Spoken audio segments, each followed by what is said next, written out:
ನನ್ನ ಹೆಸರು ನಂದಿನಿ. ನನ್ನ ಹೆಸರು ವನಲಕ್ಷ್ಮಿ. ನಾವು 8ನೇ ತರಗತಿ ಕರ್ನಾಟಕ ಪಬ್ಲಿಕ್ ಶಾಲೆ ನಾಲ್ಕಲ್ಲಿಯಲ್ಲಿ ಓದುತ್ತಿದ್ದೇವೆ. ನಾವು ಅಟಲ್ ಟಿಂಕರಿಂಗ್ ಲ್ಯಾಬ್ನ ಬಳಸ್ಕೊಂಡು ಒಂದು ಪ್ರಾಜೆಕ್ಟ್ ಮಾಡ್ತಿದ್ದೀವಿ. ಅದರ ಹೆಸರು ಪ್ರೆಸೆಂಟ್ ಸ್ವಿಚ್. ಅದಕ್ಕೆ ಬಳಸಿರೋವಂಥದ್ದು ಒಂದು ಆರ್ಡಿನೋ ಯುನೋ, ಒಂದು PIR ಸೆನ್ಸರ್, 2 LEDs ಅನ್ನು ಬಳಸಿ ಈ ಪ್ರಾಜೆಕ್ಟ್ ಮಾಡುತ್ತಿದ್ದೇವೆ.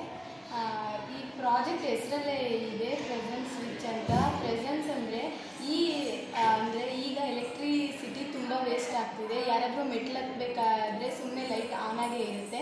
ಅದ್ರ ಬದಲು ಇದನ್ನು ಅಲ್ಲಿ ಬಳಸಿದ್ರೆ ತುಂಬ ಉಪಯೋಗ ಆಗುತ್ತೆ. ಮತ್ತು ಮನೆಗಳಲ್ಲಿ ಮತ್ತು ರೋಡ್ ಲೈಟ್ಗಳಲ್ಲಿ, ಸ್ಕೂಲ್ಗಳಲ್ಲಿ ಎಲ್ಲ ಕಡೆ ಇದನ್ನು ಬಳಸ್ಬೋದು. ಸುಮ್ಮನೆ ರೂಮ್ಗಳಲ್ಲೆಲ್ಲ ಲೈಟ್ ಆನ್ ಆಗಿರುತ್ತೆ. ಇದ್ರ ಮುಂದೆ ಹೋದರೆ ಮಾತ್ರ ಈ ಲೈಟ್ ಆನ್ ಆಗುತ್ತೆ, ಇಲ್ಲಾಂದರೆ ಆಫ್ ಆಗುತ್ತೆ. ಅದರಿಂದ ನಮಗೆ ಕರೆಂಟು ಉಳಿಯುತ್ತೆ. ಕರೆಂಟ್ ಬಿಲ್ ಕಟ್ಟೋವಂಥ ಅವಶ್ಯಕತೆ ತುಂಬ ಕಡಿಮೆ ಇರುತ್ತೆ. ಸೊ ಈ ಲೈಟ್ನ ಎಲ್ಲ ಕಡೆ ಉಪಯೋಗಿಸ್ಬೋದು.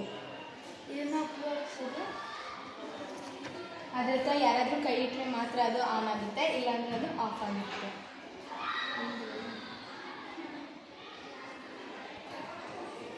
ಈ ಸ್ವಿಚ್ ಮುಂದೆ ಯಾರಾದರೂ ಪ್ರೆಸೆನ್ಸ್ ಇದ್ದರು ಅಂದರೆ ಮಾತ್ರ ಈ ಲೈಟ್ ಆನ್ ಆಗುತ್ತೆ, ಇಲ್ಲಾಂದರೆ ಆಫ್ ಆಗಿರುತ್ತೆ. ಇದ್ರ ಬಳಕೆ ತುಂಬ ಇದೆ. ಇದನ್ನು ಮನೆಗಳಲ್ಲೆಲ್ಲ ಉಪಯೋಗಿಸ್ಬೋದು. ಹಾಗಾಗಿ ಎಲೆಕ್ಟ್ರಿಸಿಟಿ ತುಂಬ ಉಳಿತಾಯ ಆಗುತ್ತೆ.